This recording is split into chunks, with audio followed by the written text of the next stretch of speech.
over Denzel.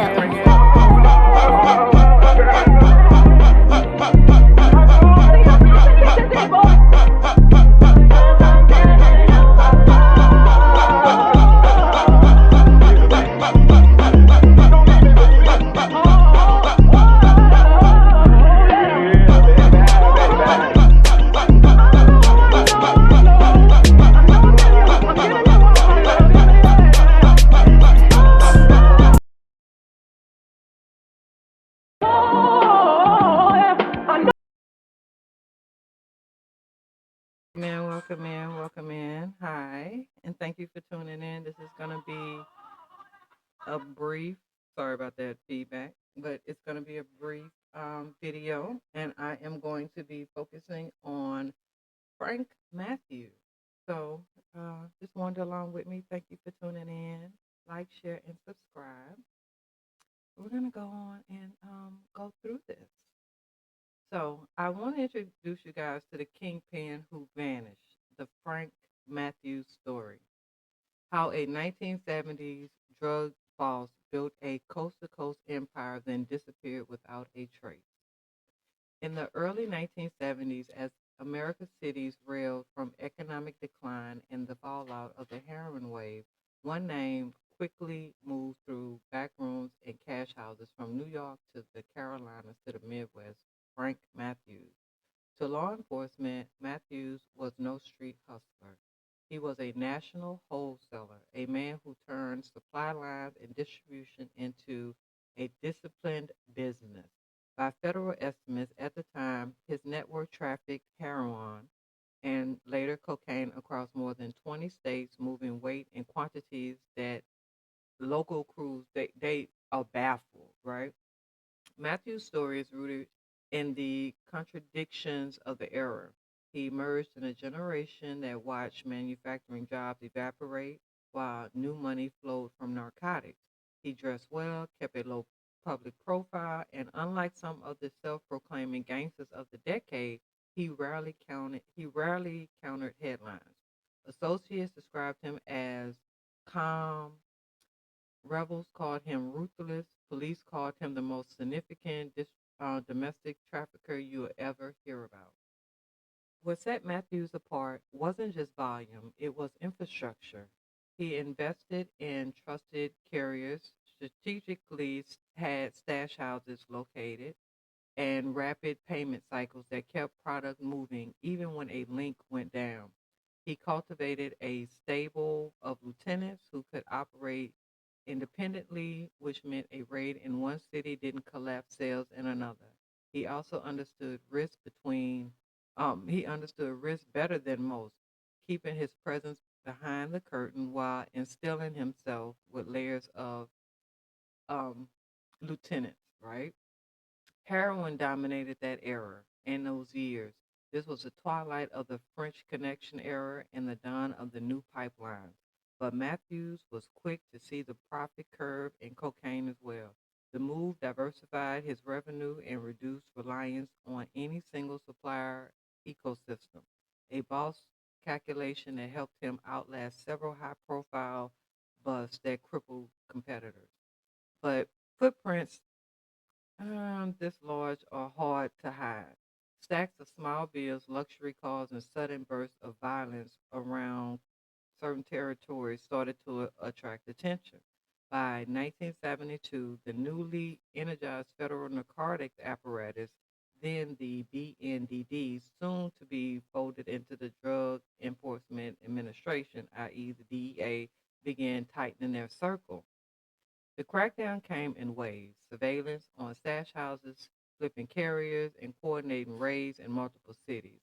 Federal indictments followed in 1973, alleging that Matthews sat atop a spiral narcotics conspiracy. Investigators spoke of tens of millions of dollars in drug proceeds. Conservative figures, they insisted, because cash businesses rarely leave ledgers. Matthews was arrested and, in a move that puzzled agents to this day, released on bail while awaiting trial. He never came back. Somewhere between court dates and check ins, Frank Matthews vanished. He didn't merge. He did not merely skip town. He evaporated. No credit cards, no verified bank transactions or traces, no sightings that stood up to the scrutiny over the ensuing months. Rumors spiraled. Some said that he fled to the Caribbean. Some said he went to Africa. Some said he retired in South America. Some even said he had been killed by rivals. None of it ever hardened into proof. For investigators, the disappearance was a professional embarrassment. For Matthew's peers, it was a legend. The U.S. Marshal Service kept the case open for years, periodically chasing leads, spurring tips,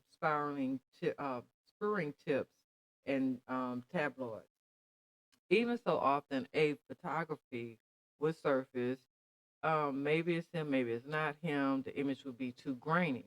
The most credible thought line was very simple and chilling. He planned his exit as meticulously as he built his business.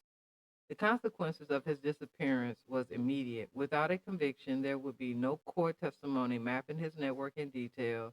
Without a body, there would be no closure, and a cautionary, um, without a cautionary, uh, with just cautionary speculation, you could have no sentencing.